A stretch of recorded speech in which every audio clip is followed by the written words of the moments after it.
Drama serial हमनवा की आने वाले एपिसोड में आप देखने जा रहे हैं कि ज़ोया अपने बाप से कहती है कि बाबा, मैं चाहती हूँ कि आप इस घर में जितना भी मेरा हिस्सा बनता है मुझे अभी दे दें, क्योंकि असफर को इस वक्त पैसों की सख्त ज़रूरत है। हालात बहुत ज़्यादा ख़राब हो चुके हैं। अगर आप हमें हमारा हिस्सा दे देंगे तो असफर एक नया बिज़नेस स्टार्ट कर लेंगे ताकि हमारे घर के हालात कुछ बेहतर हो सकें।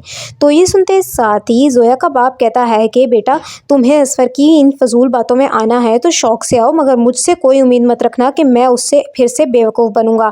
मैं तो पहले से जानता था कि वो तुम्हें बहला फुसलाकर इस घर से वापस इसीलिए लेकर गया है ताकि तुम्हें अपने मतलब के लिए इस्तेमाल कर सके, और वही हुआ। आखिरकार उसने अपना असल चेहरा दिखा दिया और तुम्हें भेजा है यहाँ पैसे लेने के लिए, लेकिन मैं उसकी इन बातों में हरगिज़ नहीं आने वाला। तो ये सुनते साथ ही ज़ोया कहती है कि आपको गलत फहमी हुई है बाबा, ऐसा कुछ भी नहीं है। मुझे यहाँ असफर ने नहीं भेजा, मैं यहाँ अपनी मर्ज़ी से आई हूँ। मेरा शौहर परेशान है, उसे पैसों की ज़रूरत है, और अगर मैं उसकी मदद नहीं करूँगी तो और कौन करेगा।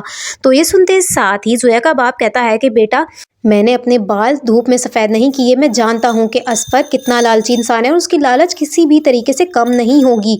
वो तुम्हें सिर्फ इस्तेमाल कर रहा है। अपनी आंखें खोलो और देखो सब कुछ। तो ये सुनते साथ ही ज़ोया कहती है कि बस कर दें बाबा, अगर आपको मेरी मदद नहीं करनी तो ठीक है, मैं यहाँ से चली जाती हूँ, लेकिन आपको कोई हक नहीं है कि आप मेरे शौहर के बारे में इतना गलत बोलें। तो ये सुनते साथ ही ज़ोया का बाप कहता है कि मैं सिर्फ़ और सिर्फ तुम्हारी बेहतरी चाहता हूँ। अगर तुम्हें लगता है कि मैं तुम्हारी मदद कर सकता हूँ तो तुम्हें चाहिए कि असफर को कहो कि आकर मुझसे मिले। मैं उसे कहीं ना कहीं जॉब दिलवा दूँगा, मगर मैं इस तरह हिस्सा नहीं दे सकता। मैं उसकी लालच को अब और बढ़ावा नहीं दूँगा। तो ये सुनते साथ ही ज़ोया कहती है कि आपको उन पर इतना शक क्यों है बाबा, मैं जानती हूँ उन्होंने अपनी ज़िंदगी में बहुत गलतियाँ की हैं, मगर अब वो बदल चुके हैं। अब मेरे लिए, अपनी आने वाली औलाद के लिए आपको इस तरह उनकी खुलूस पर शक नहीं करना चाहिए। तो ये सुनते साथ ही ज़ोया का बाप कहता है कि असफर बदलने वालों में से नहीं है बेटा।